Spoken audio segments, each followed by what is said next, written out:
Olá, estamos começando o Saúde em Foco e hoje no nosso programa nós vamos falar sobre o nascimento de uma criança que vem recheado de uma carga de emoção muito grande, responsabilidade e preocupação.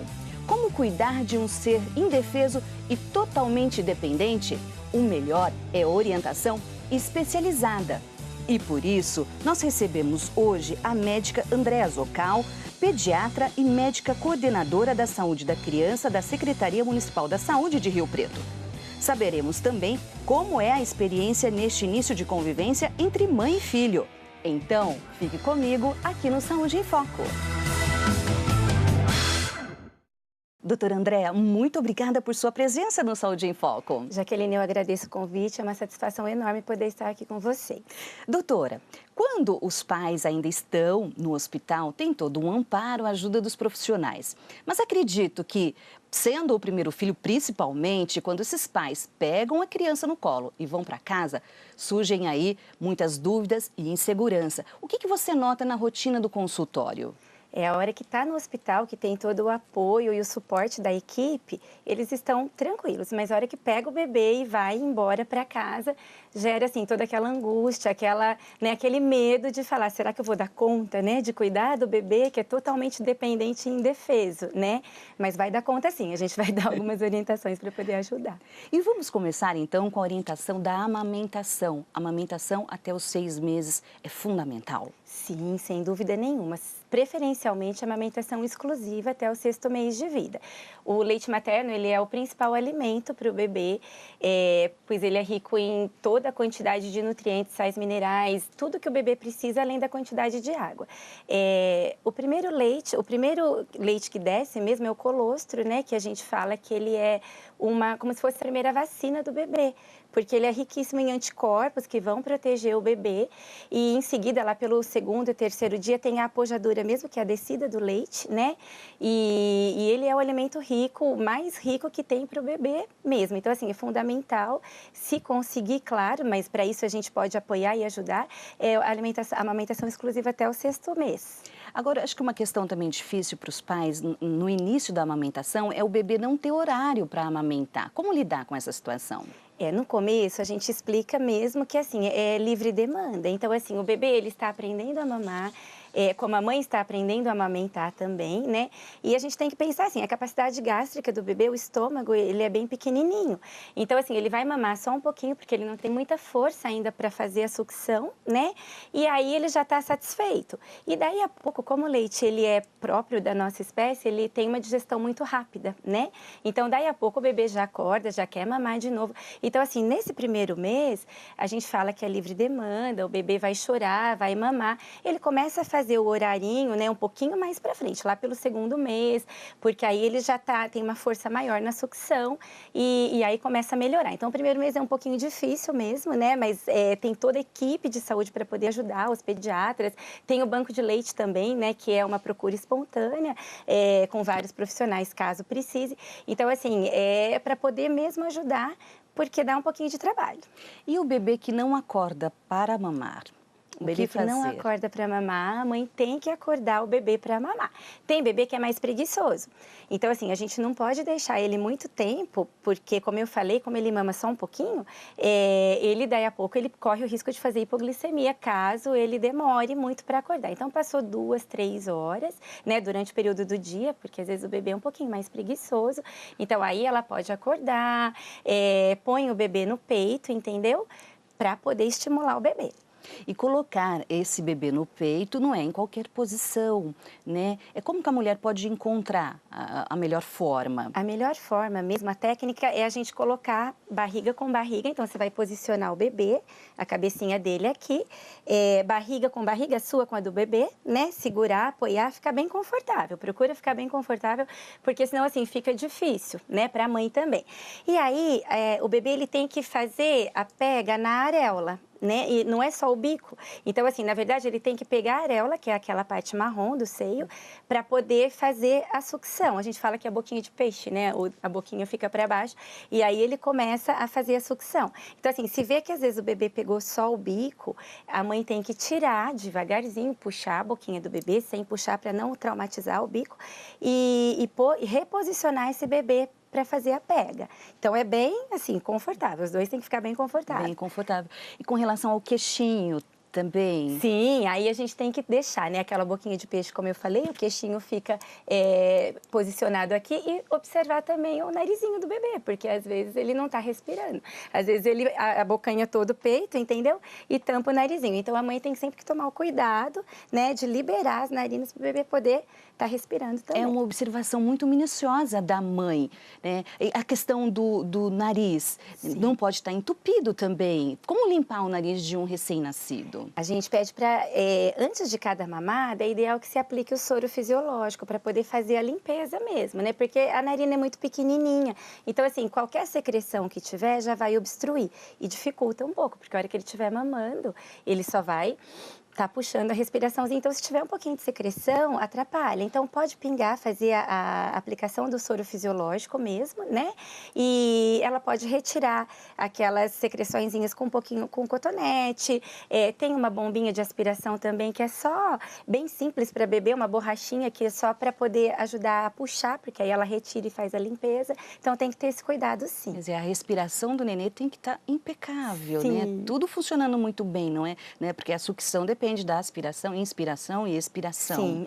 E a boca do bebê? É possível limpar a boquinha do bebê também? Sim, a gente fala que a higiene, né, do bebê a gente já faz desde o nascimento mesmo. Então, é ideal que pegue uma gaze e pode fazer a limpeza com água filtrada mesmo, né, depois que ele mama, passar na gengiva do bebê, passar na língua, para evitar também acúmulo, às vezes, de leite, que às vezes pode dar até aquele sapinho, que é a candidíase que a gente fala.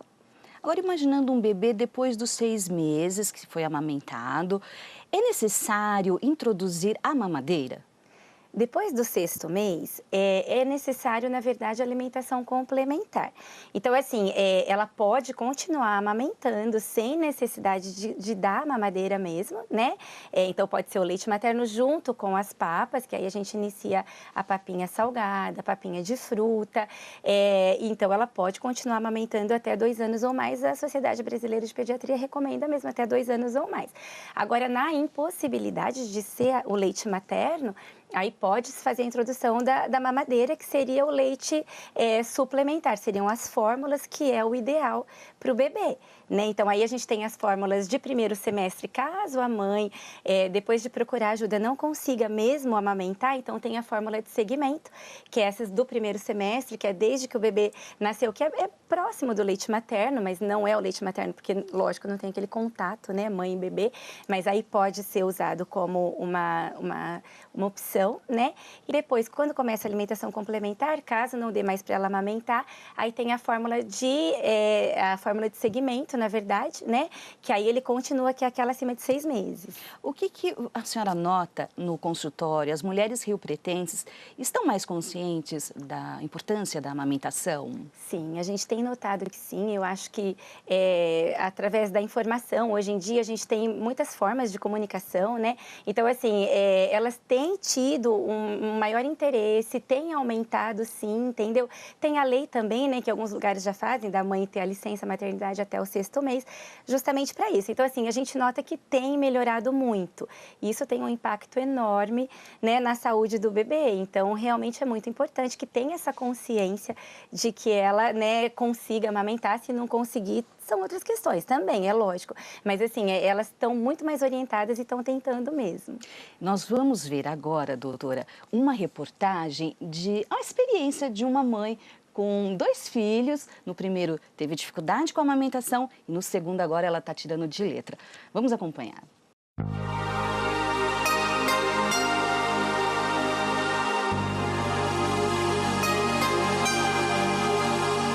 Jaqueline, a Renata tem 35 anos e essa não é a primeira filha dela, ela não é mãe de primeira viagem não, né, Renata? Qual é a diferença da primeira para a segunda filha? Você está tendo mais dificuldades ou menos? É mais fácil? com certeza é mais fácil a segunda. A gente não tem aquele medo, a insegurança, né?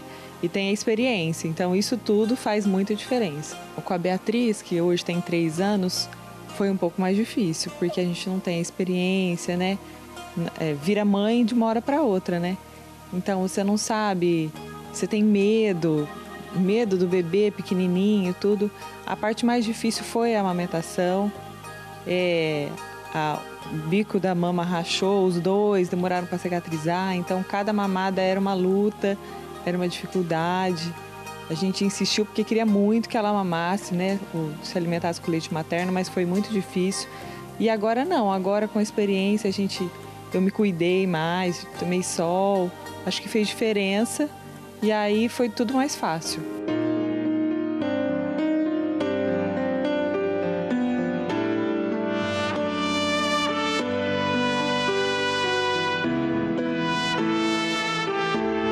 Eu ainda acho que a amamentação ainda é a parte mais difícil.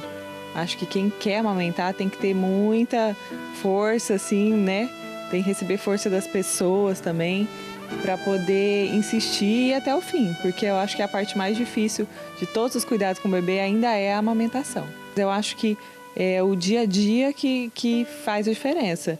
Não tem nenhum milagre, nada que cure de um dia para o outro. A gente tem que insistir e com o tempo deu certo, né? No final das contas cicatrizou, demorou, mas cicatrizou, né?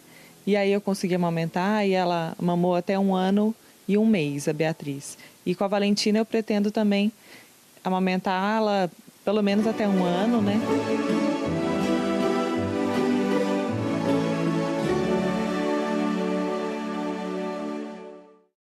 Então, parabéns à Renata, que amamentou a Beatriz e a Valentina, né, doutora?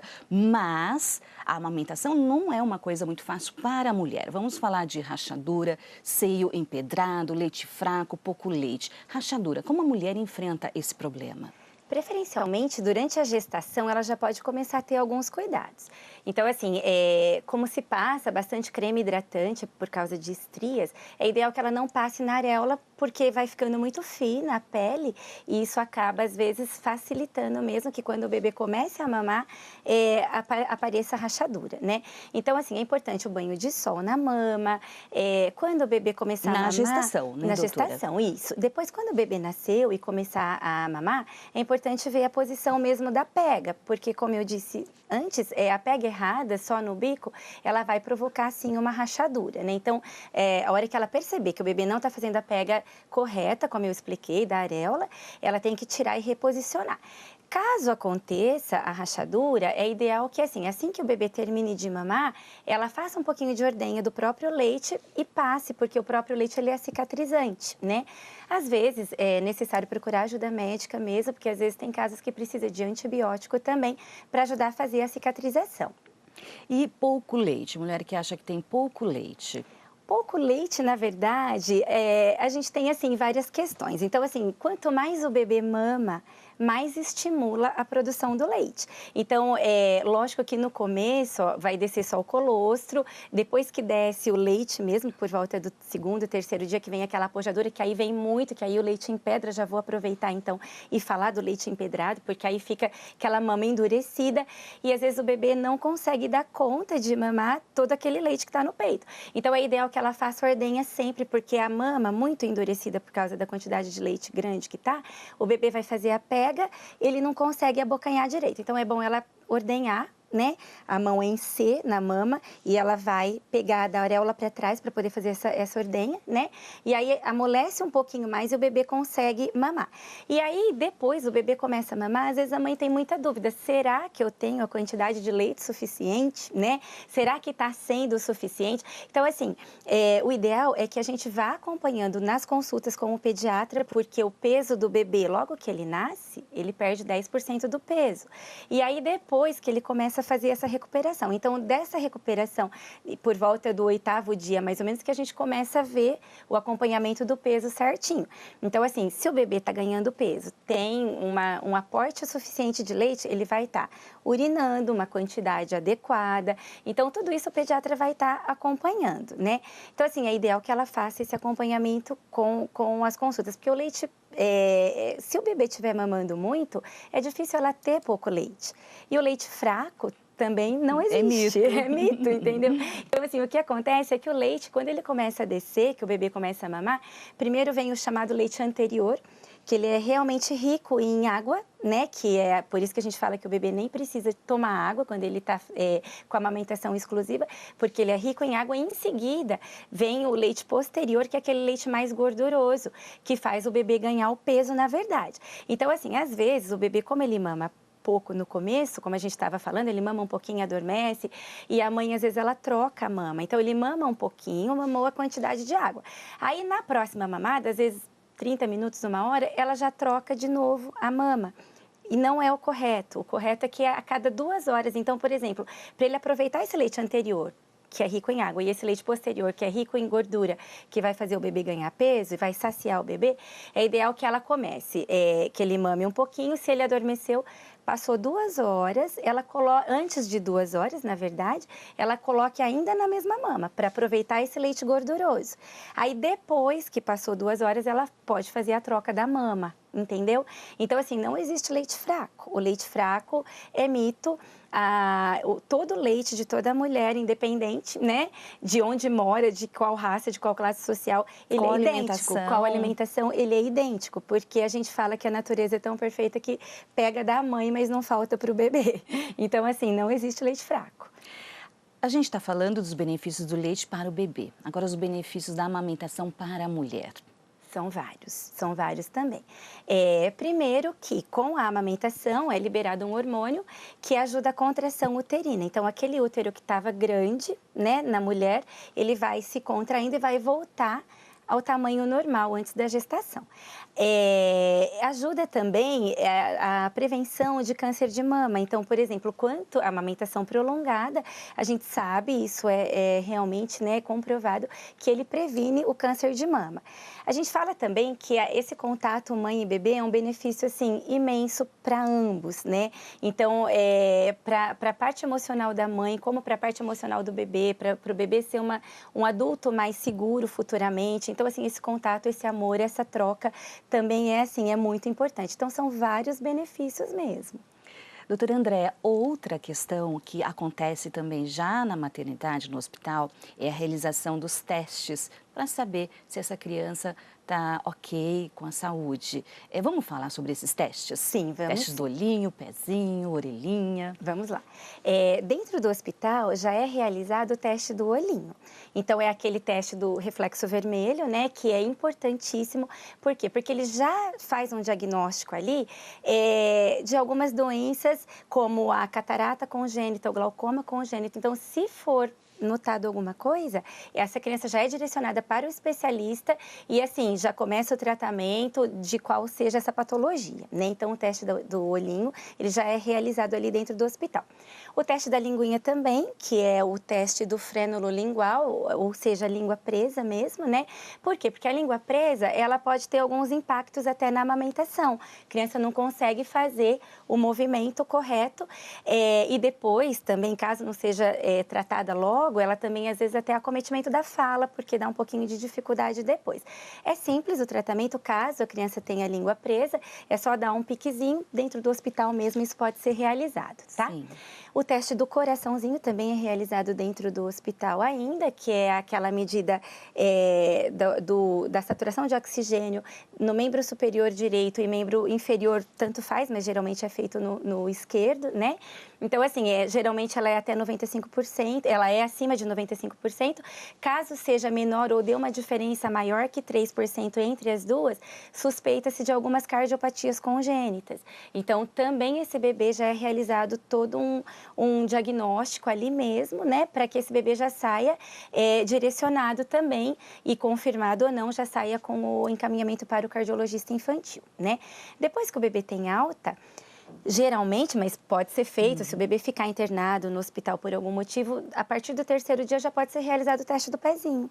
O teste do pezinho, ele diagnostica 6 doenças que são, assim, importantíssimas, que pode, não tratada a tempo, levar até retardo mental, né? Então, assim, tem a fibrose cística. Muito comprometedor, né? Muito, muito, muito, muito. Então, assim, se for realmente, né, já faz ali, o resultado já fica pronto em 1 mês, mais ou menos, mas se foi detectado alguma alteração, esse exame ele é levado para a APAI em São Paulo. Se for detectado alguma alteração, a APAI já entra em contato logo, repete o exame para confirmar e aí já começa todos os tratamentos. Então, assim, é muito importante esse exame, porque, assim, são coisas que vão prevenir mesmo e se tratando não vai ter nenhum problema. Então, assim, não deixe de fazer o teste do pezinho, porque é importantíssimo. Caso o bebê tenha alta, até o 7º dia, geralmente é agendado para realizar, tá? E temos também o teste da orelhinha, né? Que é aquele da triagem auditiva que a gente fala, que é para passar as ondas, né? Para ver se o bebê escuta direitinho ou não. Geralmente, se o bebê é prematuro, tanto o teste do pezinho como o teste da orelhinha, às vezes ele tem que ser repetido depois, né? Mas sendo diagnosticado também alguma patologia, já é encaminhado para o otorrino, já começa a fazer o tratamento, né? E já dá certo, já dá para a gente agir bem antes e aí esse prognóstico do bebê é muito melhor. No hospital também começa a imunização com as vacinas para diversas doenças. Sim, a vacinação é muito importante. É muito importante que as mães tenham essa consciência e não deixem de fazer as vacinas no bebê. Dentro do hospital já é realizado, né, a BCG e a hepatite B. E aí depois que o bebê vai embora, a mãe tem que voltar no 2º mês para fazer toda a sequência de vacina do esquema vacinal, que começa 2 meses, 4 meses, 6 meses. Então, assim, o bebê, a vacina, ela vai prevenir de várias doenças que poderiam ser muito graves, entendeu? E com a vacinação que a gente tem disponível, uma ampla quantidade de vacinas hoje vai prevenir o bebê dessas doenças.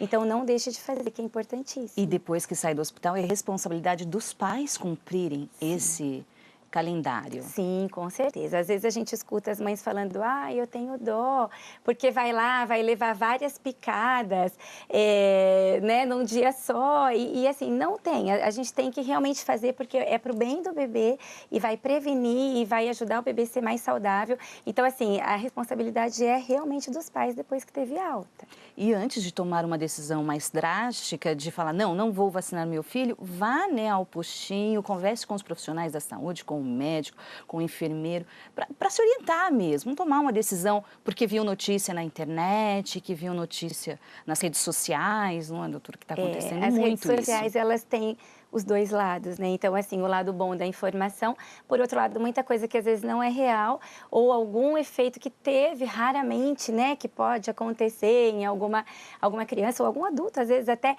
e aí já é divulgado. Então, assim, é sempre bom ouvir a opinião do médico, que é o especialista no assunto, entendeu? Que vai poder te ajudar e ver cada caso, né? É um caso. Doutora, e para encerrar, eu achei muito interessante o manual Crescendo com Saúde da Secretaria Municipal da Saúde que vocês oferecem para os pacientes. E tem uma frase que eu achei muito legal, uma mensagem. Acompanhe o desenvolvimento do seu filho, estimule-o com afeto, fale, cante, mostre o mundo que está, né, ao redor dele.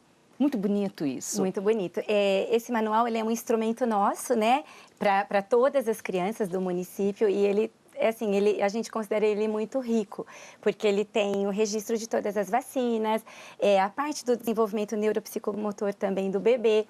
E falando dessa parte realmente, né, do estímulo, do amor, do contato, quanto mais você estimula essa criança com música, com carinho, com toque, vai ser uma criança mais afetuosa, que é o que mais a gente precisa mesmo. Então, assim, realmente essa frase, ela toca mesmo, né? É muito importante, né, que a gente tenha esse amor, ofereça esse cuidado, esse carinho para os nossos filhos. Não é somente suprir das necessidades básicas, como comer, dormir, mas também a carga emocional, o cuidado emocional dessa criança é muito importante. Com certeza, porque é um ser totalmente dependente da gente, né? Então, assim, principalmente a mãe nos primeiros meses, que ela é o foco principal, né? A mãe tem todo aquele contato com o bebê. Então, assim, é muito importante, é muito importante. Doutora, mas é bom salientar também que os homens têm que participar ativamente, tem que participar. Porque inclusive hoje na lei trabalhista, o homem pode se ausentar pelo menos um dia do trabalho por ano para acompanhar o filho ao médico. Para acompanhar o filho ao médico, e tem a licença paternidade também, né? Também. Lógico, sem dúvida nenhuma. A gente fala que tem que fazer o pré-natal do homem, inclusive acompanhar, fazer os exames e tudo mais. Em todos os sentidos, né? Ajudar na troca, porque o bebê, ele já está sentindo tudo. Então, assim, é importantíssimo sentir a presença do pai, o carinho e o amor também. Doutora Andréia, muito obrigada por sua presença no Saúde em Foco, essa conversa de consultório e tão informativa.